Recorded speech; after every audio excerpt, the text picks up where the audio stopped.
여기 와서 오는 길에 간사님하고 잠깐 얘기를 하면서 이 모임에 대해서 소개를 하시는데 좀 남달랐어요. 저희는 사실 그냥 교회 모임에 청년들 그리 생각하고 왔었거든요. 그랬는데 좀 우리 잘못 짚었다. 일단 그런 생각이 들었고 모임을 하는데 찬양하면서 정말 성령님이 역사하시는 것을 느낄 수 있었습니다. 그리고 이 모임을 만나게 해주신 하나님께 참 감사드립니다. 그리고 제가 오늘 간증하고 하고 싶었던 내용들이 어떤 면에서는 오늘 기도하면서 다 나온 것 같아요. 주님 어떻게 해야 되니까 그런 마음도 드는데 어쨌든 주님께서 보내주셨으니까 또 주님께서 하실 일이 있으리라고 기대하면서 저희들의 삶을 잠깐 나누고 싶습니다. 제가 선교사로 헌신하게 된 것은 초등학교 3학년 때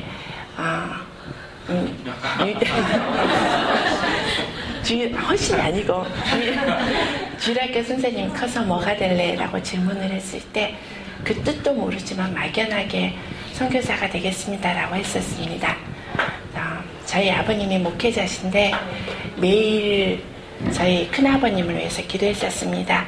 저희 큰아버님이 브라질에 선교사로 나가셨었는데요.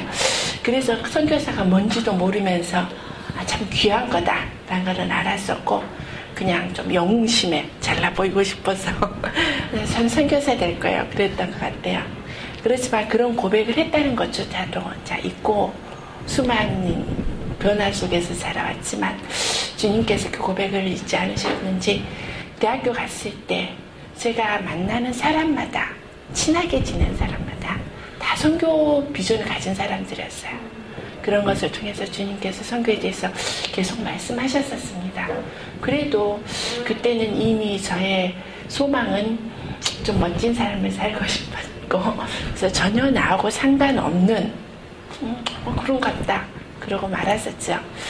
그러다가 제가 주님께는 헌신했었습니다. 근데 그때는 SFC 활동을 이게 CCC 같이 그런 학생 신앙 운동체인데요. 그때 그곳에서 섬기면서 복음을 위해서 학생 사역을 위해서 제가 헌신을 했었습니다. 정말 열심히 살고 있었는데 토요일날 집에 갔다가 제가 타지에서 학교를 다녔거든요. 토요일날 집에 갔다가 주일날 교회를 섬겨야 된다고 밤차를 타고 집에 오려고 하다가 교통사고가 났어요. 그래서 교통사고가 나서 12주 진단 나오고 정신 혼미 상태로 일주일간 있었습니다. 그러고 나서 정말 그때 그 사고가 나기 전까지 저는 하나님 앞에서 너무 부끄럽지만 그때 당시는 부끄러움 없은 사람으로 살았습니다. 거짓말 안 하고 하루에 8시간 자고 정말 24시간 하나님께 드리는 삶을 살았었습니다. 그랬는데 왜 나한테 이런 일이 생겼는지 저는 이해할 수 없었어요. 좀 조심스럽습니다만 하루에 20장 이상씩 개인적 성경 읽고 큐티하고 하루에 2시간 이상, 1시간 정도는 개인 기도하고 뭐 일주일에 2번씩 성경 그룹 찬송하고 전도 나가고 학점 비학점 이상하고 정말 자취를 했었는데 이게 정말 열심히 살았었습니다. 교회에서 그때 성령 운동이 일어나서 막 회개하고 할 때 나는 회개할 게 없었어요.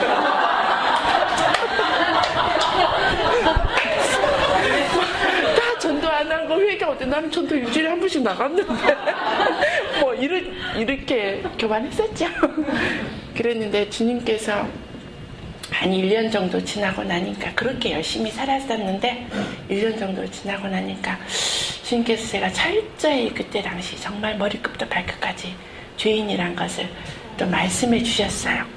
그런 경험을 하고 그러고 났는데 교통사고가 났어요. 그래갖고 이제 그 죽음을 왔다 갔다 하는 그런 상태였는데 제가 교통사고 났을 때 바로 그 옆에 병원에서 노예가 있었습니다.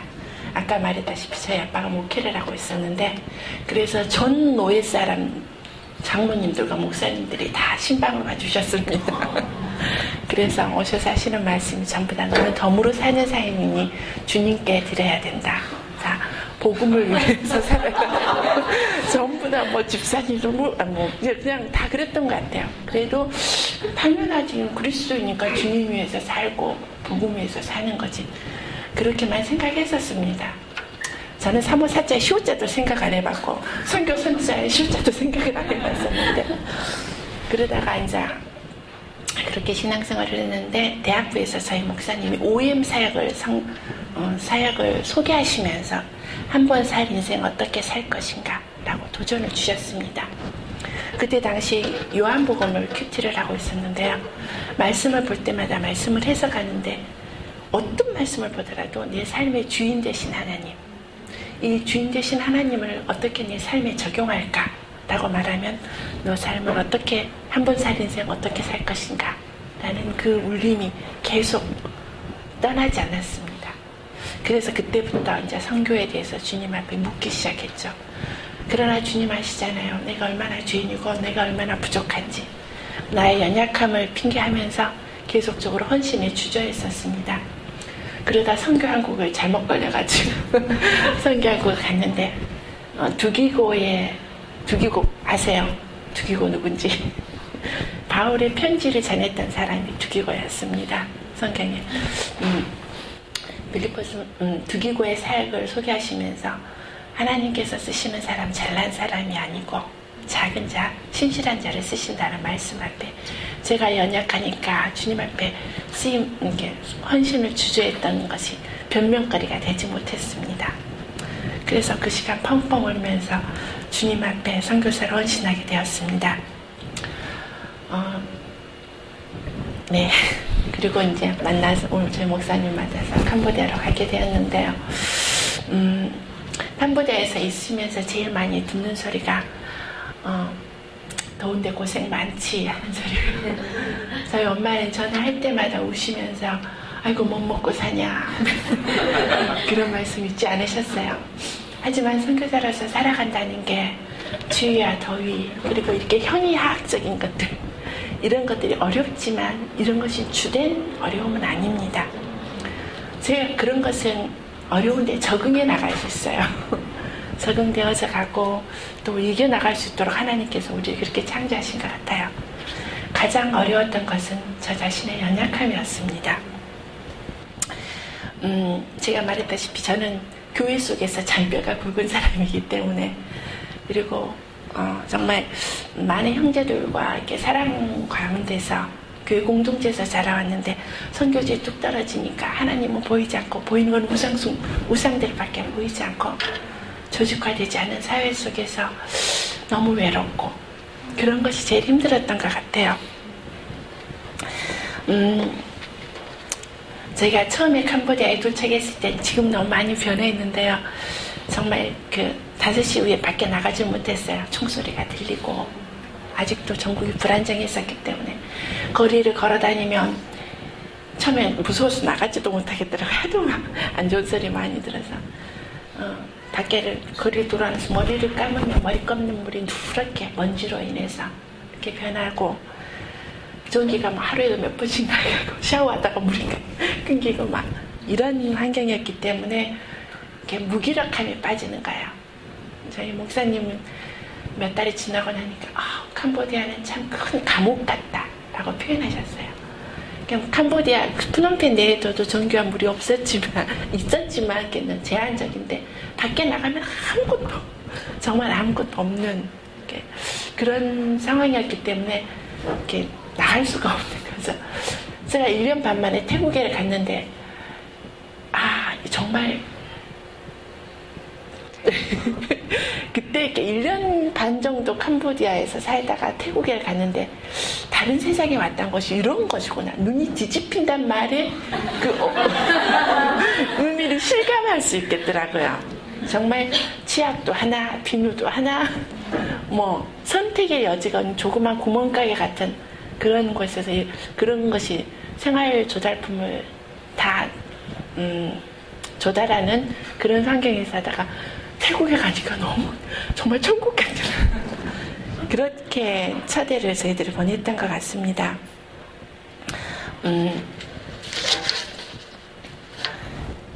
그래서 제가 그런 환경 가운데서 느꼈던 것은 저 자신의 무기력함이었고, 그런 가운데서 무기력함을 통해서 정말 자꾸 죽음을 생각하게 되는 거예요. 빨리 하나님 나라 가고 싶고, 이래서 우울증이 오는구나, 이게 생각되어지고 참 그랬었는데, 나만 그런 게 아니라 많은 사모님들이 또 그렇게 동일한 아픔을 갖고 있는 것을 보고, 이거는 영적 전투다라는 것을 알게 되었습니다. 아까 잠깐 말씀드렸는데, 캄보디아는 그 킬링필드라고 아까 나왔지 않습니까? 정말 죽음의 영이 강하게 역사하는 곳입니다. 인구의 3분의 1이 그 폴포트 시대에 다 죽임을 당하고, 3분의 1입니다. 인구의 3분의 1이 죽임을 당할 정도로 그렇게 죽음의 영이 강하기 때문에 그때 당시 저에게 많은 그런 공격이 있었던 것 같아요. 이런 20년간의 내전이 치루었던 나라이기 때문에 많은 상처가 있는데, 그 상처는 캄보디아 나라 전체에 골고루 퍼져 있습니다. 그 시대를 겪었던 만 60세 이상의 사람들은 70% 이상이 정신적인 질환을 안고 있는 게 캄보디아 현재 상황입니다. 그래서 지식의 공백이 굉장히 큽니다. 그렇기 때문에 저희 같은 사람들은 물질적으로 영적으로 뿐만 아니라 지식적인 많은 도움을 줘야 되는 게, 우리가 많이 배워야 될 것도 있지만 사실 그런 게 현실입니다. 뿐만 아니라 이런 삶의 현실적인 필요들 외에도 기독교 문화가 정착되어 있지 않는 상황이기 때문에 우리가 말하는 모든 것이 다 교회법이 되고, 또 기독교 문화가 돼야 된다는 부담을 감당해야 합니다.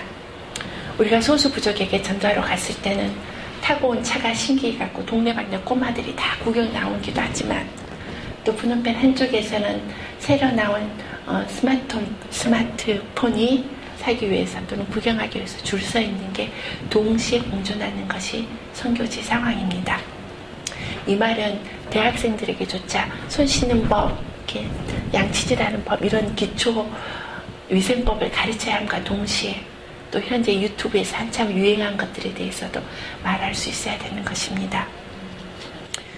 하지만 이런 어려움보다도 가장 어려웠던 것은 아까 말했듯이 저 자신의 나됨이었습니다. 나 자신됨이었습니다. 불교 문화권은 모든 것을 초월하는 것을 이상으로 삼기 때문에 좋은 것이 좋은 것은 나요. 그런데 저는 좀 분명한 걸 좋아하고, 내 성격이 이렇게 감정 표현이 자유롭다 보니까 이런 것들은 현지인들에게는 좀 익숙지 않은 저의 성향이었습니다. 저희들의 주된 사역은 한 집에 같이 살면서 총체적인 삶으로서의 제자 훈련을 하는 사역인데요. 한 집에 살다 보니까 안방에서 나오는 웃음소리뿐만 아니라 짜증나는 소리, 싸우는 소리도 다 들리잖아요. 이러다 보니까 저의 인격이 다 드러나게 됩니다. 죄송합니다. 감정적인 부분에서도 우리가 사랑하러 갔지만, 섬기러 그들을 섬기기 위해서 갔지만, 한없이 사랑해줘. 우리가 사랑을 해도 그들은 그걸 당연하게 받아들이고, 우리가 아무리 연약함에도 불구하고 그런 것들은 아량곳 없이 계속적으로 요구하는 그런 필요들 앞에서 처음에는 좀 그런 애들이 섭섭하다가 나중에는 미워지고, 나중에는 그냥 그들에 대해서 아무 감성이 남지 않는 것을 보게 됩니다. 선교사의 삶이란 선교지에 있는 사람들이 오라고 해서 간 것도 아니고, 또 누가 보내서 간 것도 아니고, 또 내가 가고 싶어서 간 것도 아니지만 하나님께서 선교지에서 살아가도록 보내심을 받은 자의 삶입니다. 그래서 현지인들한테는 적당히 기대면서 외국인에게 좀 덕 좀 보려고 이용해 먹는 힘없는 사람이기도 하고, 한국에 가면 제 사무소에게서는 좀 부담스러운 존재이기도 한 것이 선교사의 삶입니다.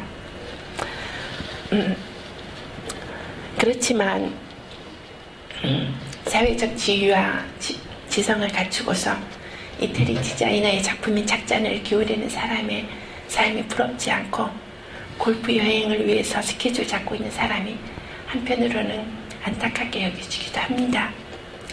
제가 잘 아는 이 두 사람은 한때 선교사로 헌신했었지만 지금 적당하게 살아가고 있는데 저는 하나님께 보내심을 받은 자로 살아가고 있기 때문입니다. 선교지에서 쉽게 보이지 않는 열매와 자꾸 드러나는 나의 한계 때문에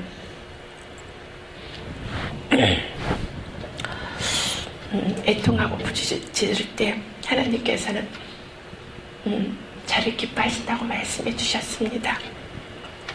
그리고 오랜만에 말씀을 통해서 나의 기업이 되어주신다고 하셨던 약속을 오늘도 누리고 살아가고 있습니다.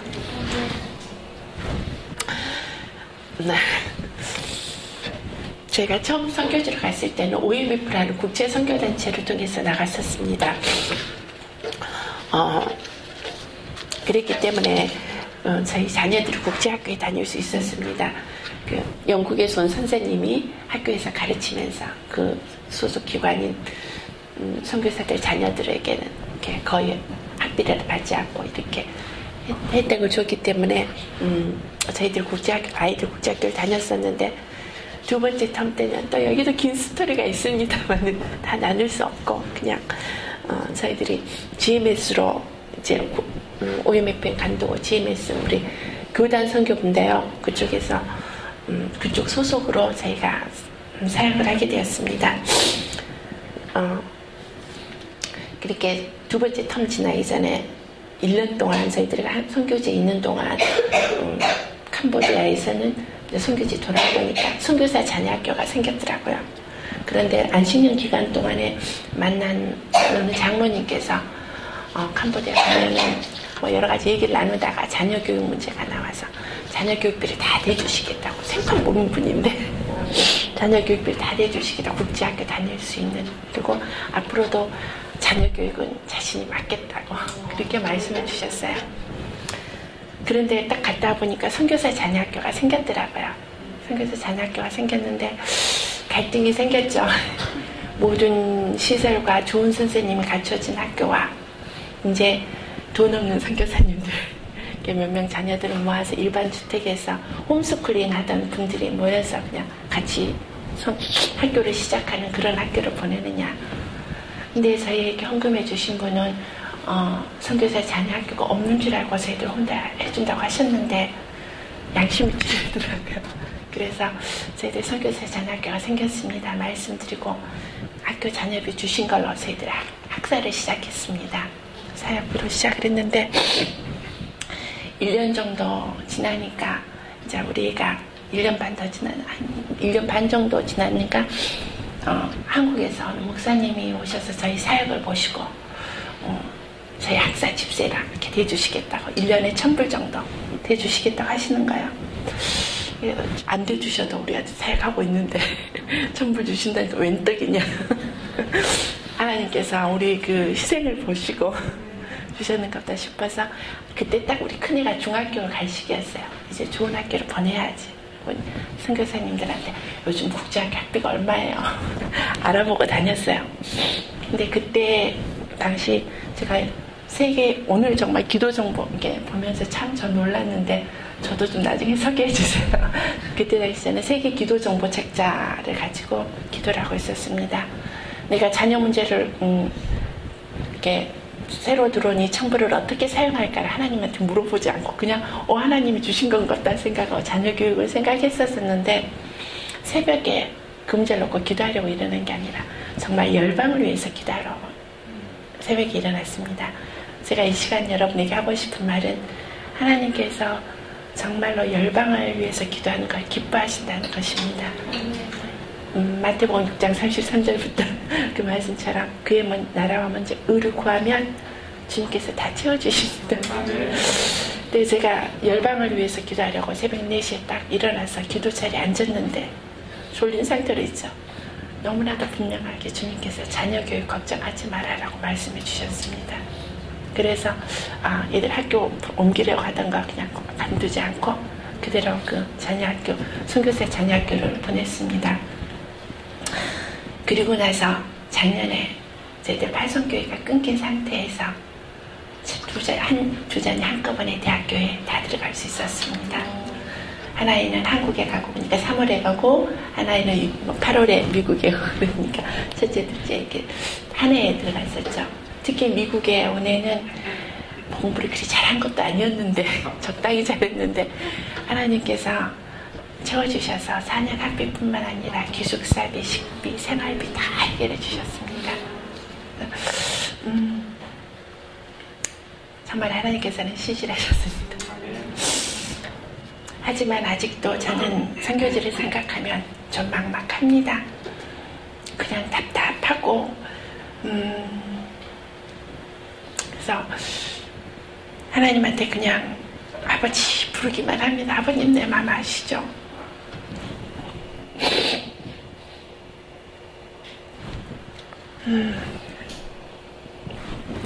이럴 때 주님께서 지난 부활절 전후를 통해서 예수님의 죽으심과 함께 처음이었습니다. 예수님의 그 십자가의 길이 어떤 면에서 저는 한 번도 제가 선교지로 가는 길이 십자가의 길이라는 생각은 안 해봤었거든요. 근데 참 예수님이 그 십자가의 길이 선교지로 가는 그런 걸음이라고 주께서 말씀해 주시는 것 같은 생각이 들었어요. 뿐만 아니라 또 더불어서 그 마리아와 여인들 예수님의 길을 함께 걸었던 그분들을 묵상하게 해줬습니다. 예수님을 따라온 여자들이 거기 있어 멀리서 바라보고 있으니 하나님의 구원의 역사를 다 이해할 수 없었던 상태에서 그들의 종교 지도자들이 말도 안 되는 방법으로 사랑하는 예수님을 죽이는 그 현장을 목격해야만 했던 여인들, 아무 힘도 없어서 아무것도 할 수 없어서 그저 바라보기만 했던 그 여인들의 마음이 느껴져서 큐티하다가 저는 그냥 울었습니다. 주르르 그냥 흐르는 눈물을 감당할 수 없을 정도로 그냥 그 마음이 느껴졌어요.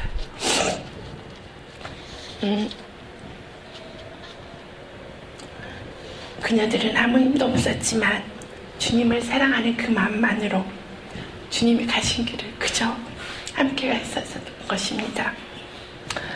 제가 선교지 처음 갈 때는 저는 믿음이 좋은 줄 알았어요. 그래서 주께서 주신 힘으로 주의를 제가 할 수 있을 줄 알았습니다. 주님 힘 주시면 다 하지. 내가 헌신을 하면, 내가 헌신을 안 해서 문제지. 내가 헌신하면 내가 주의를 할 수 있을 줄 알았어요. 하지만 오랜 시간 흐르고 나서 이제 고백하는 것은 내가 한 것은 아무것도 없고 내가 할 수 있는 것도 아무것도 없다는 것입니다. 캄보디아 땅을 향한 아버지의 선교의 섭리를 저는 다 이해할 수 없습니다. 하지만 내가 보기에는 말도 안 되는 방법으로 선교가 진행되어지고 있고 빠른 수확을 위해 화학 비료를 뿌리는 것처럼 선교지의 그 영적 주차장이 많이 산성화되어져 가고 있는 것을 보면서 제가 할 수 있는 것은 아무것도 없습니다. 다만 주님을 사랑하기에 주님께서 걸어가라고 하신 그 길을 함께 있던 그 여인들처럼 선교지에서 그저 살았고 앞으로도 그렇게 살 것입니다. 지난 사역들을 되돌아보면 죄송합니다. 정말 회개할 것과 실수밖에 보이지 않는데 주님은 제가 이렇다는 것을 다 아시면서 미리 선택해 주시고 지금까지 인도해 주셨습니다.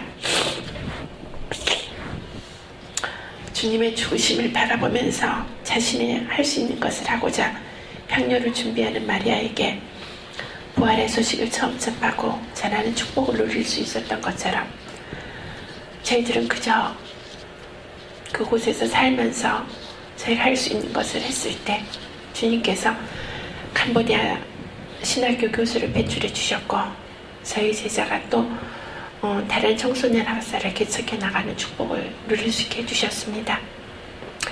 이제 저희들은 선교사로서 새로운 전환점에 와 있습니다. 저희들이 한 15년 정도 남짓 우리가 사역을 했는데 앞으로 우리가 은퇴할 때까지 한 15년에서 20년 사역할 것 같아요. 아직도 그들을 내가 더 사랑할 수 있을까? 처음보다도 더 두렵고 떨립니다. 처음엔 어떤 면에서 확신 가운데 나갔었던 것 같은데 지금은 더 두렵고 더 떨리고 그렇습니다. 하지만 주님께서 일하실 때 나를 사용해 주시는 은혜를 누리고 싶습니다. 그래서 주님 이제 어떻게 해야 될까요? 라고 기도하는데 주님께서는 만물의 찢기가 되어야 한다고 말씀하셨습니다. 그래서 앞으로의 사역은 지금보다도 더 어려울 것 같습니다. 하지만 어떤 형태로 부르시던 그 은혜를 알고 순종하는 자에게 내가 너를 기뻐한다 하시며 늘 신실하신 하나님께 찬양과 감사를 드립니다. 감사합니다.